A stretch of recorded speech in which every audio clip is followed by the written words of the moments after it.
Hey guys, this is Andrew with rockclass101.com, and in this mini lesson, Matt's going to be teaching you how to play a 12-bar blues with minor chords.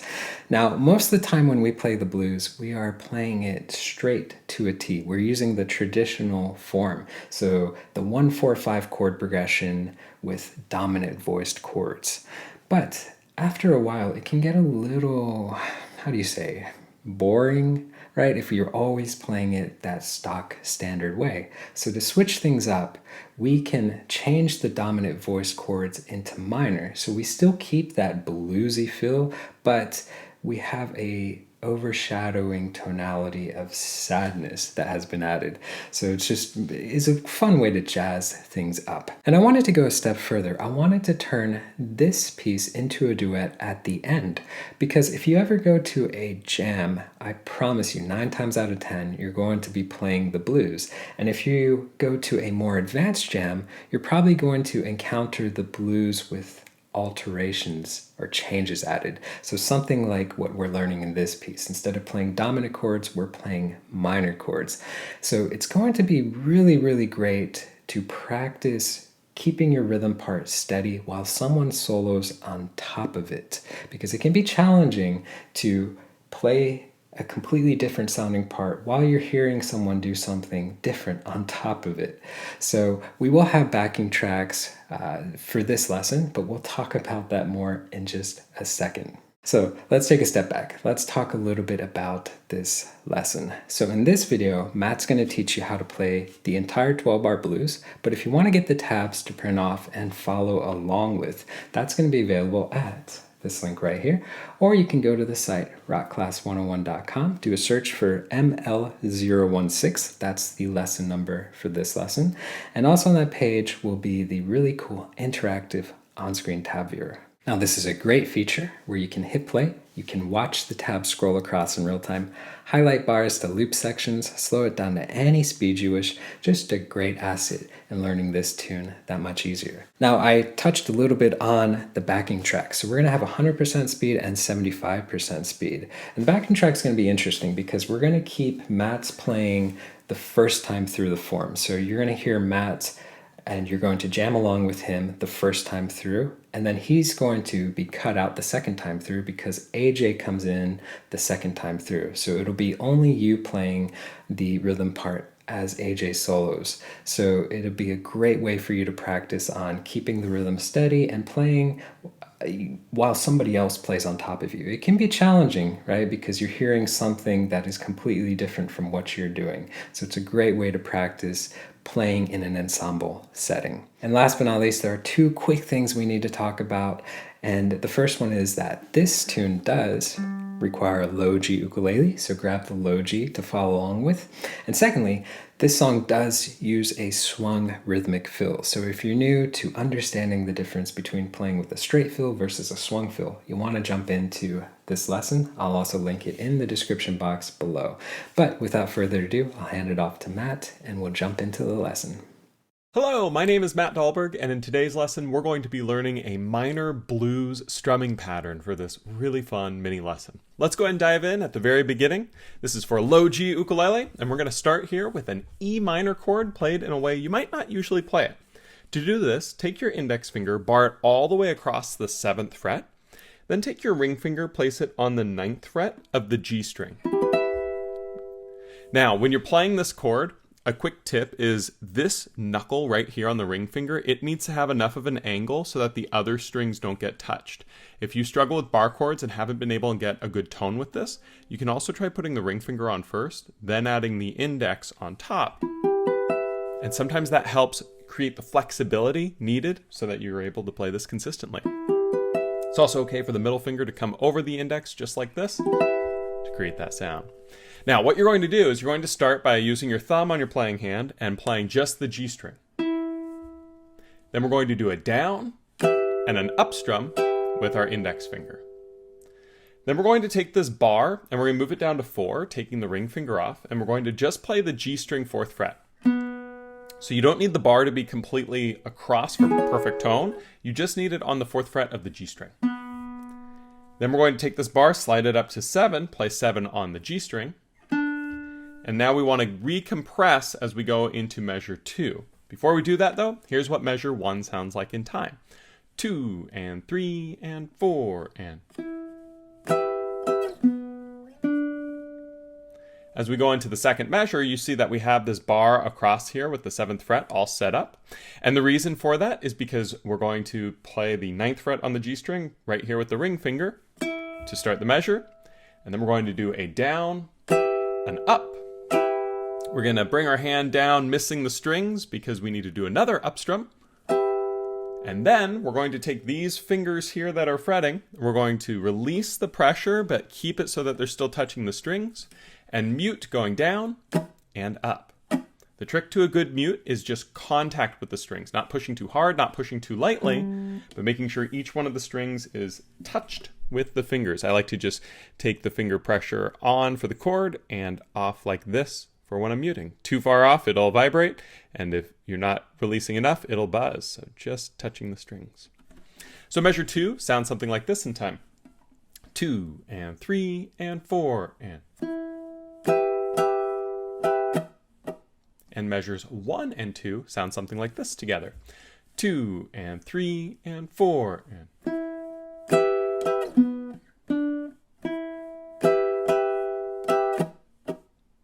Going on to measure 3, well, measure 3 is exactly the same as measure 1 is. No difference whatsoever. So it should sound like this in time. 2 and 3 and 4 and... Going on to measure 4, it's exactly the same as measure 2. So 3 and 4, the same as 1 and 2. So measure 4 in time should sound something like this. 2 and 3 and 4 and... And the two measures, 3 and 4, again sound exactly the same as 1 and 2, should be something like this in time. 2 and 3 and 4 and...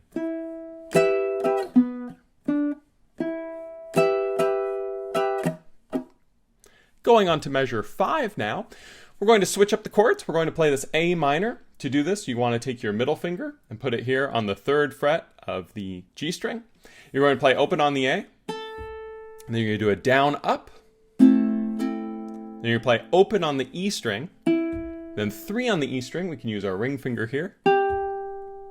So in time, measure 5 is something like this. 2 and 3 and 4 and... Going into measure 6, we're going to play the open A string to start. Take that ring finger back off so we're back to the A minor. We're going to go down, up, miss, up, and then 2 mutes at the end. So with the mutes here, it's a little bit more tricky because we only have 1 finger on. So we can just take our other fingers and sort of touch the strings with them just like this. I actually use all my fingers to kind of just come on the strings just like so. Middle finger kind of raises the pressure. Other fingers just kind of come on. And that'll be a down and up with that muted sound. So measure 6 broken down again is open on the A, then a down, an up, this going down, and then up, mute, mute. And in time, measure 6 should sound something like this. 2 and 3 and 4 and... And measures 5 and 6, the pair, should sound something like this played together. 2 and 3 and 4 and...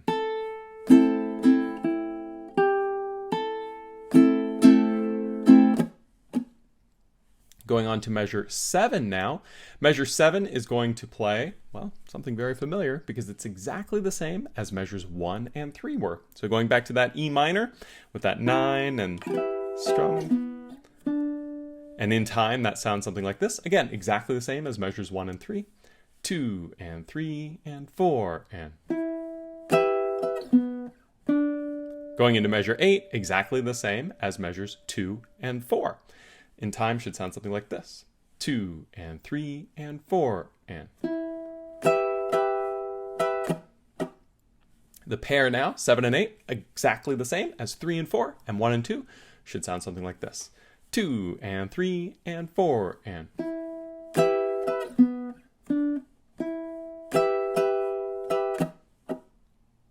Going on now to measure 9. Measure 9 mixes it up a little bit. We're going to go to this B minor chord. Now, what's cool is it's the same shape that you're using for the E minor. We're just moving it all the way down to 2. So bar all the way across the 2nd fret with the index finger, then add the ring finger to the 4th fret of the G string. It's okay for the middle finger to stack over the index, just like we did before. And remember, if you're struggling to get a good angle here with that ring finger, try setting the ring finger first and then barring the index finger to get that 4, 2, 2, 2. We're going to do a down strum here, and then we're going to mute, come up, we're going to miss, and we're going to come up again, and then we're going to do a B flat minor chord. Sounds all scary and crazy. All that you do is you take these, you move it down 1 fret. So now you're at 1, 1, 1, and 3 on the G string with the ring finger. So 3, 1, 1, 1. Now, quick tip or note, fretting on bar 1, hardest place to bar on the ukulele. So if you can do this chord, you can do pretty much any bar chord there is. So we're going to do the down strum on that. So measure 9 is the B minor going down to the B flat minor. Sounds something like this in time. 2 and 3 and 4 and. Going on to measure 10, we go to our A minor chord and we're going to play a down, then we're going to mute, then we're going to come back up on the A minor, this going down, and then we're going to come back up on the A minor, and then mute, and a mute coming up. A little bit tricky because this one has muting going on in between with that open A minor chord, but it's a really cool pattern you can take to other things too. It's this sort of down, mute, up, mute, mute, right? Make sure that the hand consistently moves as you're doing this. What goes down must come up. So it's really going down, miss, mute, up, miss, up, mute, mute, and in time, measure 10 sounds something like this. 2 and 3 and 4 and. And the pair now, 9 and 10, my favorite part of the song, sounds something like this when you play them together. 2 and 3 and 4 and.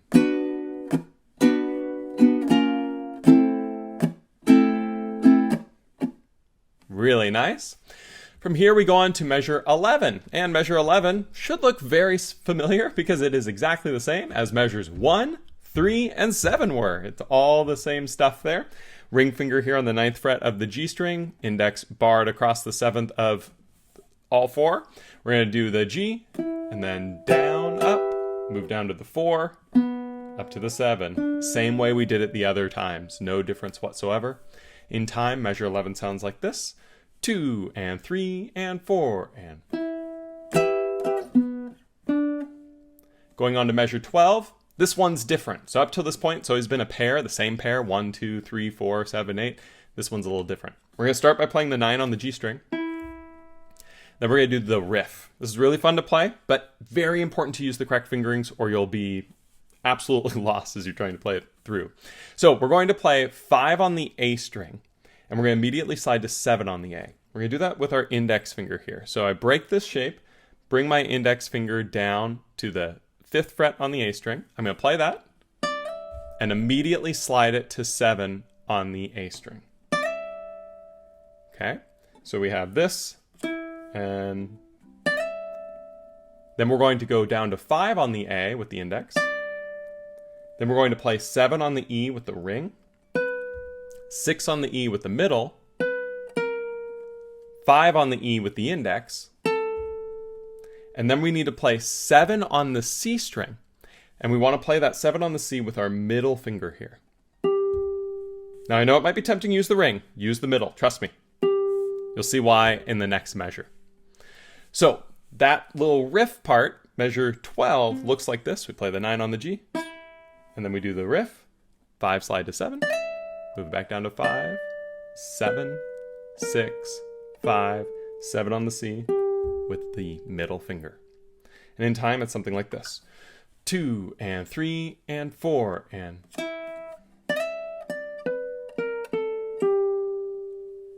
And the pair of measures now, measures 11 and 12, should sound something like this together. 2 and 3 and 4 and.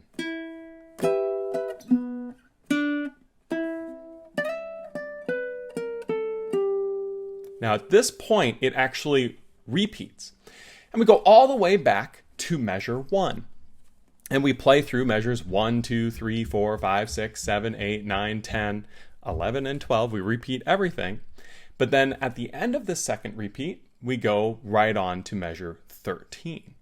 Now, what's cool about this is when you listen to the backing track, you can hear that repeat and solo added, right? Different things like that. When you're playing this on your own, you can kind of repeat it as many times as you'd like. And once you're done repeating it, you just go on to measure 13 to end it. And measure 13 is pretty straightforward. All that we do for measure 13 is we play the 9 on the G string. We keep our bar here across. We play that G and then we do a down strum on the 9, 7, 7, 7 chord to finish it. So measure 13 in time, really straightforward, sounds like this. 2 and 3 and 4 and...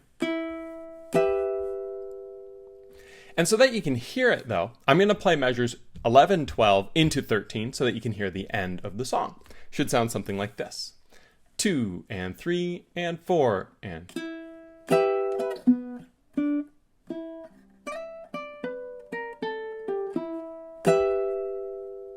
And just for a little bit of context, I'm going to play that same little riff part into the repeat just so you can get an idea of how that sounds. So measures 11 and 12 going back to 1 should sound something like this.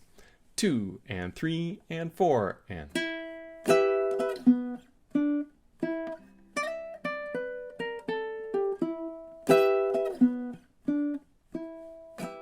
Right? You can see they kind of have the same sort of vibe as it comes off that riff into that E minor. So it makes it for a really fun little modular ending where you can experiment and try to find the amount of loops that you want to do. And you can also mess around. This is an E minor blues sound. So this little E scale, E blues scale can be really fun to play around with, tinker around, and add your own spin to this really fun mini lesson. As always, if you have any questions, feel free to leave them down in the comments below. I look forward to seeing you next time on the next lesson here on Rock Class 101. All right, guys, so this week's mini lesson was a ton of fun. It's always cool to take the blues and then to alter it so we get a new color, a new sound out of it. It helps keep the blues fresh to our ears. Now, I wanted to give you a friendly reminder that if you did want to get the tabs to print off, keep for your records, that was available at this link right here, or you can go to the site rockclass101.com, do a search for ML016. That was the lesson number for this lesson. Don't forget too, on that page was the really cool interactive on-screen tab viewer, so you can literally hit play, watch that tab scroll across in real time, highlight bars, loop sections, slow it down, all that fun jazz. And last but not least, the backing tracks. So you can download 100% speed and 75% speed so you can jam along with AJ at home. So guys, I hope you enjoyed this lesson and we will catch you in the next one. Take care.